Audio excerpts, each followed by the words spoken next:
Hey guys, so today you and I are going to talk about continuous learning. So let's get into it. So the question in question was posted on a video I call how do I think it's the same one from the last video. How do IT companies look at personal development for their developers? And the comment was, Frederick, great video. Can I professionally ask if continuous learning is available in the company when doing the interview? And how do I ask? Yes, you can. It's actually very simple. Continuous learning, let's just be a little bit semantic about the whole thing. So usually continuous learning or lifelong learning, it's more of like a bigger concept. It's not something that I hear all that much used in. It's a trend word or a term that we use, but it's not something you don't necessarily have to use that term for people to understand what you're asking about. I always found that it's actually just simpler to say something along the lines of in the interview when you're talking to the company, just ask them, like, do you have any learning opportunities in the company? Are you offering any type of materials or time budgets or e-learning accounts or something like that? Just ask them that.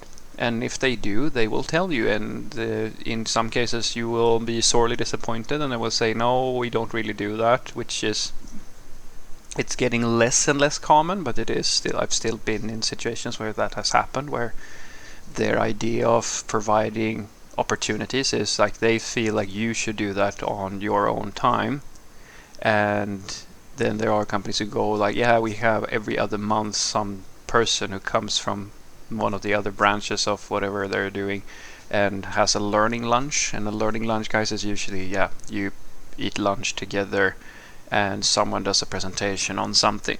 And then there are ranges all the way up to, in the best positions I've had, they will actually provide you with a time budget, like you basically are in charge of your own learning, and they offer you like accounts for learning everything from cloud to programming, etc., etc., Udemy, etc., all of these sorts of courses, right? And it's really nice. In the best company that in terms of learning, they also pay, they paid for certifications. Like if you wanted to become which is pretty cool actually, because that basically means that if you have the ability to juggle your work hours, or if you do it in your private time as well, depending on what policy you fall under, you actually can save a lot of money. You can take full-fledged educations where a lot of the people who are getting into IT, they have to pay for that by themselves. And that was, I was actually very surprised, and I thought that was pretty cool for a company to offer something like that, because we're talking about like literally offering people an education that is very pricey, and translates into, if you take the certification or you go through the course materials, they actually hire people from the Amazon and Google and Microsoft and so forth to help teach and so forth. It's pretty insane, because if you do that, a person who wants their first job would be able to literally transition their role if they have that sort of certification, because a lot of cloud solution architects and so forth, that's how they get their job. There are no universities per se that you can go to get that sort of education. You have to buy it from the companies, and having a company that has, in this case it was like a gigantic company, so they have more money than someone with a lot of money. But that is up to the range that it usually can span. But it depends also on the culture and so forth and so forth. So it's really easy. Just ask them and they will tell you. My personal advice to you is to, if you're interested in continuous learning, is to make sure that you have a plan for it, because the reality is that there's not that many companies who are going to give you an opportunity to learn something, or it's, how do I put this in a nice way? It's very difficult for you to learn everything that there is to learn about something that you're not doing every day as part of your job. to a degree where you can do it if like effectively as a professional. So what I usually tell people is that the best thing for you, if possible, is to bridge the distance. Like almost think of it like a junior software developer, right?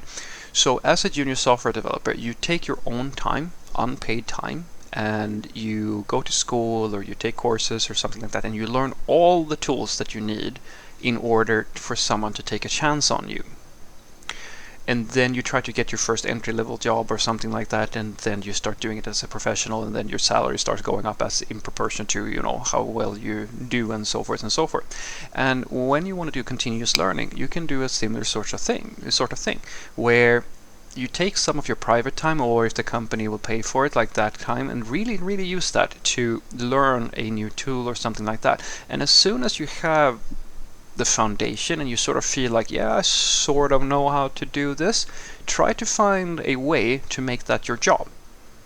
Because now you're in, again, it's sort of like being a junior. You might be like a super senior, and I've seen this, guys. Like, I have been the senior front-end developer or like JavaScript person in some companies with developers who have been working for 20 years. Like, they're die-hard back-end guys, and one girl actually, who like they knew that stuff like the back of their hand. But they were very they didn't really know about this new SPA thing that came along back when I did that sort of thing, right? And so I was the senior and they were junior in that regard. And some of them actually wanted to learn more. So what they did was very simple. They took some courses, sort of, okay, this is how it works. Okay, cool. And in this scenario, we actually traded stories. Like, it was simple. Like, I was the front-end person in that. It was when I was a junior software developer. And so I said, yeah, and they were doing PHP at the time, and I said, okay, cool. I have worked in PHP before. Maybe I can trade stories with you for something small. You do the front-end thing, and I do the back-end thing, and let's just trade. And by just doing that, actually, they learned more by actually doing the job. So I suggest that you do the same sort of thing. It's the exact same thing I've done most of my career, and now I feel pretty comfortable doing almost everything in the stack.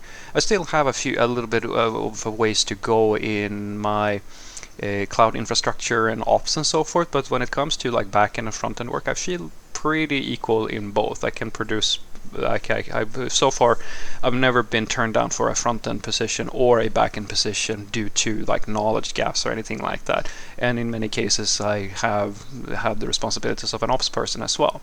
And it comes from that exact thing where you learn enough to be productive, or like to be able to do things, and then you try to make it your job somehow. So you're sort of forced to figure out and get challenged, because that's the thing that is so beautiful about doing it for real versus just learning, because learning always sets up an easy way for you to learn, but when you have to do it for real, you're sort of faced with challenges where you might not know how to solve the problem, but you have to go and figure it out. That's what grows you as a person. So what I want you to take away from this is that, of course, you can ask what learning opportunities they have in the company.